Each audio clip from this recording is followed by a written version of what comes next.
This was not a good night for the president. Everything he touched was a loser. Trump hasn't been this embarrassed since he found out there was a Donald Trump Jr. But don't worry. If you're tired of all the losing, fear not. He's got an excuse. In fact, he's got two of them. He wrote, Trump wasn't on the ballot and shutdown were the two reasons that Republicans lost elections. So, Donald Trump, since I know you're watching, I have 4 words for you. Turn the volume up. Jimmy Kimmel brings the fire, Zohran Mamdani brings the focus, and Trump brings the material. Together, they don't just roast him, they dismantle the myth. Kimmel's punchlines hit like grenades, while Zohran's cool logic slices clean through the chaos. The result? A comedic autopsy of ego and illusion, where laughter doesn't just entertain, it exposes. We are on day 35 of the government shutdown, now tied for the longest shutdown since the last time Trump shut the government down. This morning, he threatened to delay SNAP benefits to the 42 million Americans. We're seeing right now what the Trump agenda portends for New Yorkers. This is a man who ran a presidential campaign on the premise of cheaper groceries that is now trying to cut SNAP benefits to make it even harder to afford those same groceries. And we have to protect the New Yorkers with the least from the attacks from the man with the most. Kimmel doesn't just mock Trump, he dissects him. With surgical precision and unshakable calm, he exposes the ego behind the chaos. Each joke lands effortlessly, crafted not from hate but humor. Because truly, how do you take seriously a president who's managed to turn the White House into the set of a never-ending improv routine? He wrote, Trump wasn't on the ballot and shutdown were the two reasons that Republicans lost elections tonight. Now, if Republicans had won and he wasn't on the ballot, would he take credit for that? Oh, yes, he definitely would, but he lost. And then he posted this. He posted, and so it begins, which was either a response to Mamdani winning the mayoral race or he just sat down on the toilet. Zohran Mamdani doesn't perform, he dissects. As Kimmel delivers the laughs, Mamdani delivers the logic that stings. He doesn't shout or mock, he simply exposes. Every word strips away another layer of Trump's illusion until only the truth remains. Kimmel turns the circus into comedy, Mamdani turns it into a case study in delusion. We will hold bad landlords to account because the Donald Trumps of our city have grown far too comfortable taking advantage of their tenants. We will put an end to the culture of corruption that has allowed billionaires like Trump to evade taxation. As Trump spins chaos into brilliance, Kimmel turns it into a masterclass in satire. He narrates it like a documentary on Reason's downfall, complete with that iconic smirk and perfectly timed pause. Each time Trump aims for depth, Kimmel reminds us, it's not complexity, it's confusion wearing a suit. If you're tired of all the losing, fear not, he's got an excuse. In fact, he's got two of them. He wrote, Trump wasn't on the ballot and shutdown were the two reasons that Republicans lost elections tonight. Now, if Republicans had won and he wasn't on the ballot, would he take credit for that? Oh, yes, he definitely would, but he lost. And then he posted this. He posted, and so it begins, which was either a response to Mamdani winning the mayoral race or he just sat down on the toilet. I don't know. And so it begins. Trump paints himself as a mastermind, but Mamdani breaks that illusion with precision. He measures every claim against cold, clear reality, and the numbers never favor Trump. No yelling, no theatrics. Just logic. Policy. Pattern. Consequence. Each word hits with the calm authority of a gavel striking down delusion. And more so because he wants to distract from what I fight for. I fight for working people. I fight for the very people that have been priced out of this city, and I fight for the same people that he said he was fighting for. And we know that in this moment, it is up to us in this city to show that we can not only fight back against authoritarianism, but we can also fight for. Kimmel understands Trump's magic, it depends on applause. So instead of clapping, he laughs. Not a cruel laugh, but one that cuts through illusion and signals to the audience, we're all watching the same farce. He doesn't have to expose Trump. Trump handles that himself. Kimmel just frames it, turning blunders into comedy, chaos into commentary. Every performance becomes proof that America's drama has turned into an unintentional sitcom and Kimmel's writing the laugh track. Manny approaches the same spectacle differently. No jokes, no theatrics. Just logic that lands harder than any punchline. When Trump boasts about greatness, Manny quietly drops the numbers that undo it all. He doesn't argue, he demonstrates. The humor isn't in the tone, it's in the calm precision of truth dismantling delusion. It's the intellectual version of watching someone insist on invincibility while the evidence collapses around them. Kimmel gives the chaos rhythm, Manny gives it reason. Together, they don't just roast Trump, they reveal him. The performance fades, the myth unravels, and what's left is a reality that laughs back. And then his press secretary had to go out there and walk that back because he legally can't do it. It really is amazing. The president says one thing, the White House says another entirely different. It's like the one hand doesn't know what the other tiny, bruised, makeup-covered, greasy, genitalia-grabbing, Sharpie-stained baby hand is doing. And also, hey, you just think about how cruel a person has to be to cut off food to 42 million people. It's the kind of thing that makes you go, oh no. Mamdani doesn't just critique, he dissects. He pulls back the curtain to reveal the mechanics of Trump's illusion, the glittering slogans masking policies that decay underneath. While Trump performs patriotism like a brand, Mamdani reads the fine print and reveals the contradiction within. His calm tone hits harder than anger ever could. He doesn't insult, he analyzes.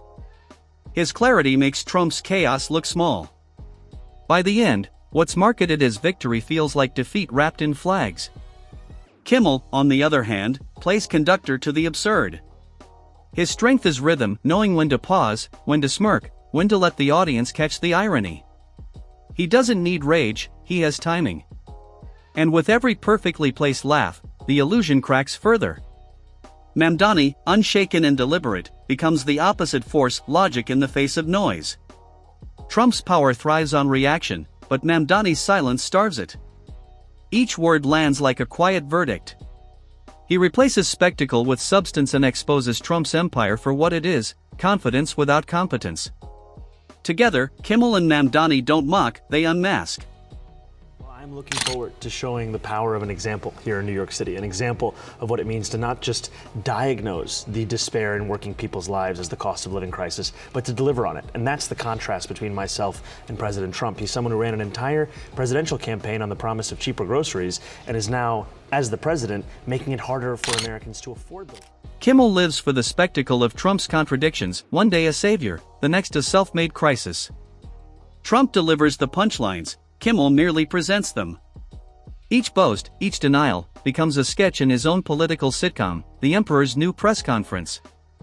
With perfect comedic timing, Kimmel turns every self-congratulatory speech into an accidental confession, laughter serving as both relief and revelation. Mamdani approaches the same circus with surgical calm. He doesn't joke, he dissects. Every word Trump utters becomes data. Each claim gets measured, each consequence mapped. What emerges isn't mockery but a case study in chaos management. Where Kimmel turns the absurd into laughter, Mamdani turns it into logic. One entertains, the other enlightens. Together, they strip away illusion. Kimmel spotlights the irony of a leader who craves loyalty but fears accountability. Mamdani shows the framework that allows it to persist.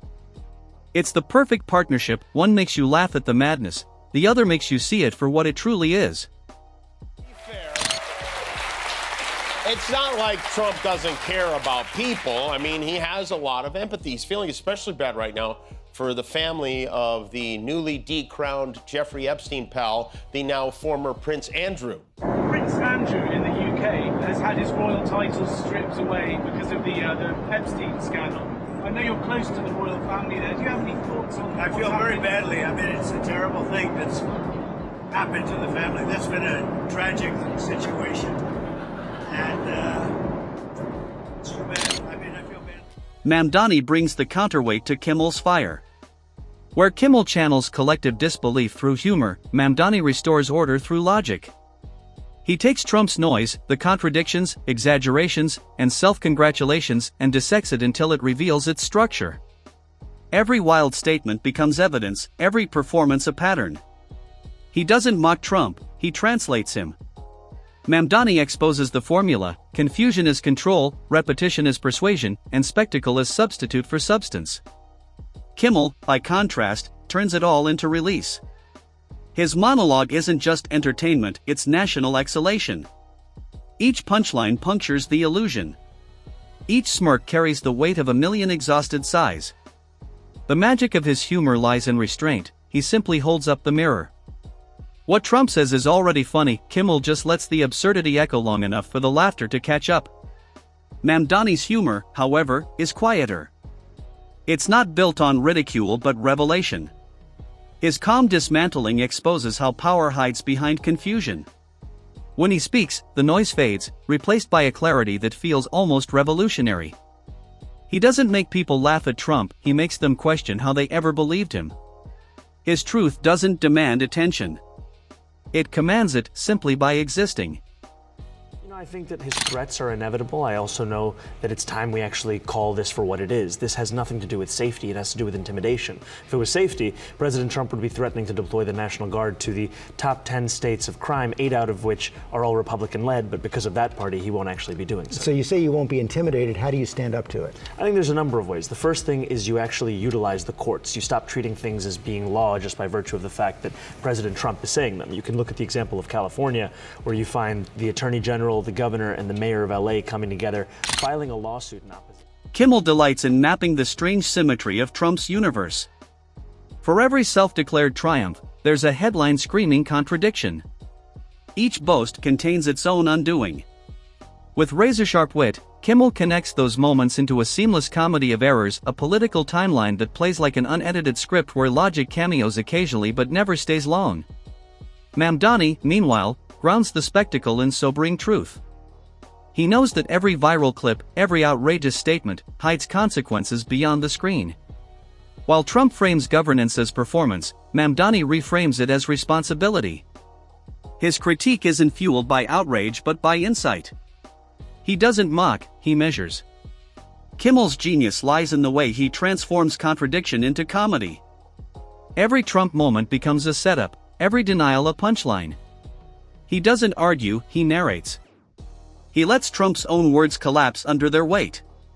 The result is something beyond parody, a cinematic unraveling of a public figure trapped in his own script. Watching Kimmel roast Trump feels like witnessing a blockbuster finally admit its satire, the mask slips, and the comedy writes itself. Family he feels bad for. The ones losing their food stamps, they're gonna be fine, don't worry about it. This is like Bill Cosby feeling bad for R. Kelly, okay? Prince Andrew lost his royal status. He's been demoted to, I think he's the Archduke of Frimplepants now or something. Trump's claimed that he doesn't know Prince Andrew, and yet there are dozens of photos of them together. Here's just one of the many. I don't know if, what happened to Andrew in that photograph, but here's one of then Prince Andrew walking away from Trump. And look who else is in the picture, peeking in from the corner. You got convicted sex trafficker. Mamdani takedown isn't loud, it's lethal in its calm. He dismantles Trumpism with clarity instead of chaos, turning confusion into comprehension. By exposing the mechanics of fear, control, and deception, he makes the illusion unsustainable. When he's done, there's nothing left to ridicule because the fantasy has already unraveled under its own contradictions. Kimmel's laughter cuts deeper than anger. His comedy feels like a coping mechanism, the laughter of recognition, not rage. He doesn't shout, he observes. Every Trump boast becomes another tragic gag in a never-ending performance.